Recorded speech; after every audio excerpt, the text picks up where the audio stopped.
You are worth $41.2 million, and your dentist thinks you install commercial HVAC systems, not because you lied to him, because 3 years ago you mentioned it once, in passing, between the suction tube and the bite wing X-ray, and never once felt the need to correct him since.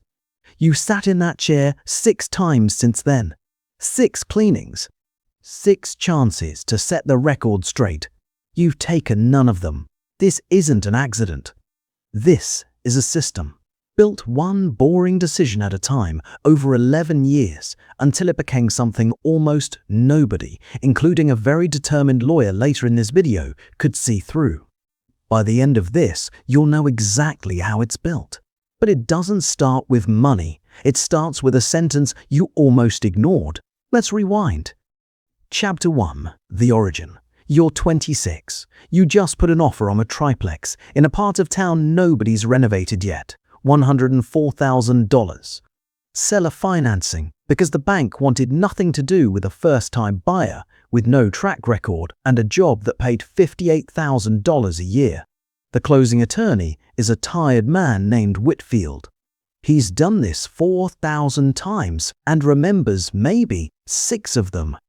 He slides the paperwork across a folding table in an office that smells like burnt coffee and asks one question, almost without looking up. You want this under your name or under an entity. You don't know what that means. Nobody ever taught you. You say your name because that's what owning something is supposed to feel like. Your name on the deed, your name on the mailbox, your name as the answer when someone asks what you own. He shrugs, the shrug of a man who has said this exact sentence 400 times and has genuinely stopped caring whether people listen. Your funeral. Tenant breaks an ankle on that porch step in February. They're not suing a piece of paper. They're suing you, your house, your car, whatever you've got. Something in that lands. You don't fully understand it yet, but you ask him to hold the closing for 2 days. You drive to your state's business filing website that night and register an LLC for $94. You don't tell anyone. You don't feel smart. You just feel like you did the thing the tired man implied you should do. You close on the triplex a week later under the LLC. You forget about the whole thing for almost 2 years. That's the entire beginning. Not a 5-year plan. Not a vision board. One sentence from a man who didn't care about you that you happened to actually listen to. Chapter 2. The First Multiplication. By 28, the triplex has become 5 properties, then 8. Then you make the mistake that almost everyone at this stage makes. You put Unit 5 and Unit 6 into the same LLC as the original triplex because filing a new one felt like paperwork for its own sake. An attorney named Priya, hired for something unrelated, a lease dispute with a tenant who'd stopped paying and then claimed the unit had mold, looks at your entity structure during the intake call and stops mid-sentence. Why are 6 units sitting in one company? You tell her it seemed simpler. It's simpler right up until it isn't. If someone sues over Unit 5, they don't just get Unit 5, they get everything sitting next to it in that entity. Never stack more than 2, maybe 3 properties per LLC. You want a lawsuit to be able to eat one room of the house, not the whole house. You spend the next 4 months and about $2,200 in filing and legal fees splitting 8 units into 4 separate LLCs. It feels excessive. It feels, if you're honest, a little paranoid. Hold on to that mold lawsuit for a minute. It's not the one that matters. The one that matters comes later, and when it does, this exact decision is the only reason you're not the one who loses everything. Chapter 3. The machine starts running itself. By 31, 4 LLCs become 11.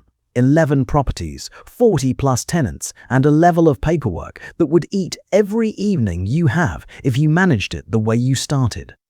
So you stop managing it that way. 11 LLCs get folded under a single holding company. Your attorney calls it collapsing the tree. So that instead of 11 sets of taxes, 11 bank logins, and 11 headaches, you have one entity that quietly oversees the rest. You stop opening your own bank accounts. A private banker named Marcus, the kind of banker regular checking account customers don't know exists, opens business accounts for each entity without you ever walking into a branch. You hire a registered agent in Wyoming, $135 a year, found through a single Google search. You have never spoken to this man on the phone, not once, in 9 years. His only job is to receive legal mail on behalf of your entities, so that none of it, a lawsuit notice, a subpoena, a certified letter you'd rather not open at your kitchen table, ever arrives at your actual house. Wyoming doesn't require LLCs to list their owners in a public database. Neither does New Mexico. Delaware gets the reputation because it sounds impressive in movies, but you didn't pick Wyoming for mystique. You picked it because it's cheap, and nobody makes documentaries about Wyoming. Quick gut check before we keep going. If you're the kind of person who actually wants to understand how money like this gets built, instead of just watching it happen to a character in a video, that's genuinely what this channel is for. Hit subscribe now so the next one shows up, because next week walks through the exact entity paperwork, line by line. Okay, back to it. Because this is where it stops being about real estate and starts being about something closer to architecture. Chapter 4. The Trust. By 37, there's a trust. Not the kind people picture. No oak-paneled reading of a will, no dramatic unveiling. Just a document, drafted by a firm that bills $340 an hour, that sits on top of the holding company, that sits on top of the 11 LLCs, that sit on top of the properties, that house 51 tenants who will never once need you to personally answer a maintenance call. The trust has a name engineered to fail a Google search. Not your last name. Not a word that would connect to anything if a stranger typed your name into a search bar at 2 in the morning trying to figure out what you're actually worth. Here's what most people get wrong about wealth like this. They imagine anonymity as one dramatic decision, a single vault door closing. It isn't. It's roughly 40 small, unremarkable decisions made over more than a decade, each one costing somewhere between $94 and $6,000, each one looking like nothing on its own. Stacked together, they become a structure that nobody has any real reason or any real ability to see through. Your attorney, the third time you sit across from her with a full accounting of everything, flips through a folder covered in her own handwriting and says, almost offhand, you know, on paper, you don't really exist. She means it the way an engineer admires a bridge. Structurally, not emotionally. You take it as one of the nicest things anyone has said to you in years. Chapter 5. The Contrast. There's a version of this story where the number changes you the moment it gets large enough. You watch that happen to a guy from your MBA program named Grant, who sold a logistics startup at 33 and spent the next 3 years making sure everyone he'd ever met found out about it. New truck, the trim level with $28,000 of chrome, nobody's ever explained the purpose of. A boat he uses 4 times a summer and mentions constantly. You run into him at a reunion 2 years after his exit. He's near the bar, pitching a real estate fund to 3 people who are only half listening, using the phrase democratizing access to institutional-grade deals like it's the first time anyone said it. Their eyes have the specific patience of people who suspect they're about to be asked for money. You're wearing a $31 fleece from a clearance rack. You drove there in a 2007 Outback with 91,000 miles on it, registered, technically, to one of your LLCs for a mileage deduction that has nothing to do with hiding and everything to do with Denise's tax planning 3 years earlier. Someone asks what you do. Some property stuff, you say. Nothing exciting. Completely true. Also, almost entirely beside the point. Nobody at that reunion asked you for a loan, a pitch meeting, or an introduction to your guy. Nobody's eyes do the quiet, Math people's eyes do when they think they've spotted a number worth chasing. You leave at 9:15, stop for gas, and pay $54 with a debit card attached to a personal checking account that holds, on purpose, less than $7,000. A second data point. So this doesn't feel like one lucky anecdote. 2 years later, you meet a woman named Odalis at a fundraiser, quietly worth, by your own private estimate, somewhere north of $80 million, mostly in a family manufacturing business. She's wearing a cardigan you'd guess came from a department store's clearance section because it probably did. She spends 40 minutes asking a caterer detailed questions about his own small business instead of talking about hers. Nobody in that room could pick her out of a lineup as the wealthiest person present. That's not modesty. That's the same architecture you're building, just further along. The real money, in both cases, doesn't live anywhere it could be easily seen, including, in a weak moment, by the person who owns it. Chapter 6. The coast nobody sees. Your brother, Desmond, doesn't know the number. He knows you're doing fine. He's a paramedic, 39, raising a 9-year-old alone on a schedule that would break most people in a month. 8 months ago, he calls on a Tuesday night and tells you, in a voice you can tell he's rehearsed, that he's $19,000 behind, medical bills from a shift injury, a transmission that gave out, and a landlord who raised his rent $175 with 30 days' notice. You could end that call by wiring him $19,000. It wouldn't register as a decision on your balance sheet. It's less than a week of what your bond ladder alone throws off without you lifting a finger. You don't send it that night. Instead, you ask him to send you every bill, all of them. You spend the following Saturday at his kitchen table while his kid does homework in the next room, going through every line item the way your attorney once went through your folder with you. You find a billing error worth $3,400 that gets corrected after 2 phone calls. You find a payment plan option nobody at the hospital had bothered to mention. You help him draft a 2-paragraph email citing a local tenant notice ordinance that knocks his rent increase down to something he can actually absorb. By the end of it, the real gap is closer to $6,000, not $19,000. You cover that piece from a personal account, framed to him as a loan neither of you actually expects repaid. You do not tell him about the trust, about the 11 LLCs, about a registered agent in Wyoming who has never once heard your voice. Some of that is protection. If he doesn't know it, he can never accidentally hand it to someone who shouldn't have it. But if you're honest with yourself, some of it is closer to grief. There's a specific kind of loneliness in sitting across a kitchen table from someone you love, watching them do math with numbers that, to you, stopped being real numbers a long time ago, and knowing the kindest thing you can do is let the gap between you look smaller than it is. Chapter 7. The Stress Test. Remember the mold lawsuit from Chapter 2? That wasn't the real test. This is.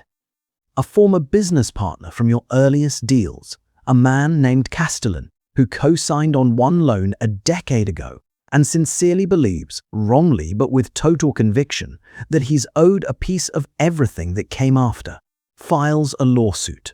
He names you personally. His attorney is working on contingency, which means he only gets paid if he finds something worth taking.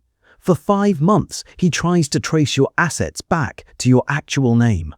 He finds your house, paid off, worth maybe $430,000 in a market where that buys a nice but unremarkable 4-bedroom. He finds the Outback worth less at this point than the tow truck it would take to move it. He finds a personal checking account holding, at the time, $6,900. He does not find 11 LLCs. He has no legal path to connect them to you, because the connecting document is a trust filed in a state that doesn't disclose beneficial ownership, managed by a holding company whose only listed point of contact is a registered agent who has never once, in 9 years, spoken to you on the phone. The suit settles for $19,000. His attorney folds mostly because it becomes clear, after 5 months and a considerable amount of billable research, that there is nothing left to find. You pay the settlement from a distribution that had been planned as ordinary business income months before the lawsuit ever existed. Nobody at that law firm will ever know that the man they sued for damages they genuinely believed ran into the millions was, at the time, worth roughly 40 times what they were trying to extract from him. You don't celebrate the outcome. It doesn't feel like winning exactly. It feels like watching a smoke detector you installed 9 years earlier, for reasons you couldn't fully explain at the time, go off during an actual fire and do precisely what it was built to do. Chapter 8. The Number.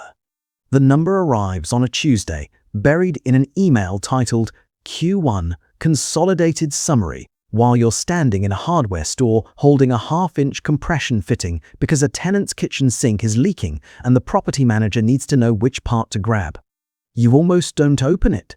You've gotten 16 versions of this exact email over 16 quarters. You open it anyway. $41.2 million. You read it once, then a second time. The way you read something when part of you assumes you've misplaced a decimal point. 18 inches away, a man is comparing 2 cans of PVC primer, entirely unaware that he's standing next to someone whose combined holdings could buy the store, the strip mall it sits in, and roughly 40 more like it. The cashier asks if you found everything okay. You tell him you did. You don't use a rewards card because you can never remember the phone number it's tied to. Chapter 9. The Ending. You used to assume a number like this would feel like a rival, that there'd be some version of yourself waiting on the other side of it, someone who finally got to stop being careful, stop calculating what a fleece and a used Subaru were quietly buying you every day. Instead, sitting in your driveway with the engine off, what you feel is closer to what you felt the day your attorney first told you that on paper, you don't really exist. Relief that has nothing to do with money and everything to do with the fact that the structure held. That nobody found you. That the maze worked exactly the way it was built to. Your brother calls that same evening to say the landlord backed off the rent increase entirely. He's laughing, relieved, thanking you for the Saturday at his kitchen table. He has no idea what happened in a hardware store 4 hours earlier. You tell him you're glad it worked out. You mean it completely. The number sitting quietly in a spreadsheet he will never see was never really the point of that call. And lately, you're less and less sure it was ever the point of anything at all. If you want the exact paperwork behind this, the LLC layering, the trust language, the Wyoming registered agent, step by step, that's next week's video. Subscribe now so it doesn't get lost in the algorithm between now and then.